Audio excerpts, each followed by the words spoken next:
Brought to you by Penguin.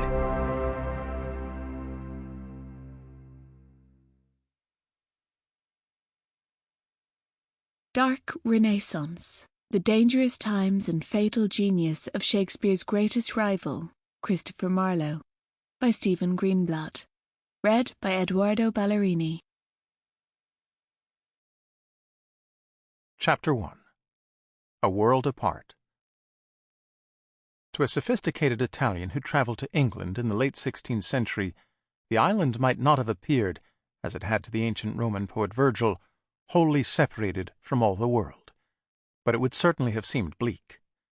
To be sure, in London the visitor would have seen many signs of wealth and power: the sprawling royal residence of Whitehall, grand dwellings along the Thames for the leading aristocrats and their entourages, the magnificent abbey at Westminster housing the royal tombs.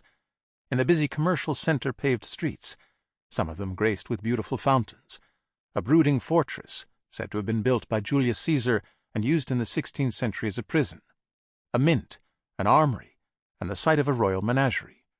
But there was much else that would have given a foreign visitor pause. The weather was a trial.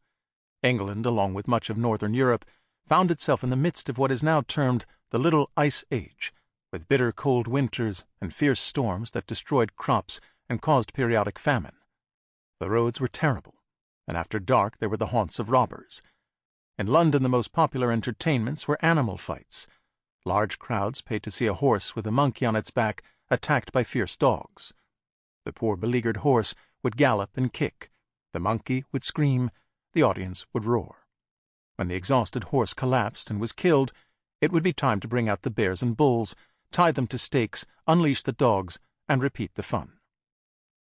"This sport," remarked a visitor from the continent, "is not very pleasant to watch." In the churches, psalms were sung, and Mass was celebrated not in the time-honoured Latin, but in plain English. The Reformation had left other, more tangible marks as well. "It is a pitiful sight," wrote an Italian merchant who kept a journal of his visit to London in 1562, "to see the beautiful marble statues of saints and other decorations there broken and ruined because of their heresy." In the streets, foreigners were advised to keep a low profile, since the crowds could be suspicious or hostile. Even hospitable encounters could cause considerable bafflement. If you were invited to dinner, you had to brace yourself. "It is almost impossible to believe," remarked the merchant, "that they could eat so much meat. To wash it down, the English make a drink from barley and the seeds of hops which they call beer, healthy but sickening to taste." Compared to Italian women, English women seemed unnervingly free. They could go out of the house by themselves, unaccompanied by their menfolk, bustle about in the markets and serve in shops, even go by themselves to public entertainments. "They kiss each other a lot," observed the merchant of the men and women he was observing.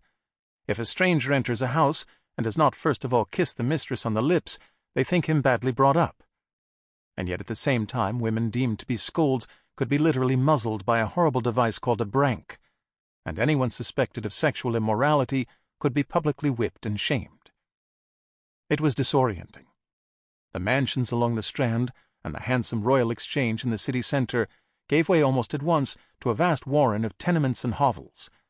Half-timbered buildings with dormers and gables extended out over the streets, blocking the light and forming malodorous tunnels for the carriages and pack animals and pedestrians to pass through. The narrow lanes were filled with excrement and offal. On London Bridge, alongside shops for luxury goods, the severed heads of convicted traitors were stuck up on spikes for passers-by to contemplate. On the gallows near Tyburn, there were public mutilations and hangings almost every day. The people spoke a language largely unknown to the rest of the civilized world. Virtually nothing written in English had aroused sufficient interest to merit translation into one of the dominant continental languages or into Latin, the shared language of learning. Early in the century, an Englishman, Thomas More, had published a brilliant short work in Latin, Utopia, that quickly earned him Europe-wide acclaim. But More had been beheaded by the merciless King Henry VIII. Two gifted poets in Henry's court, Thomas Wyatt and Henry Howard, Earl of Surrey, had some success importing and adapting Italian and French poetic models. Wyatt introduced the sonnet form into English, but they too were both snuffed out.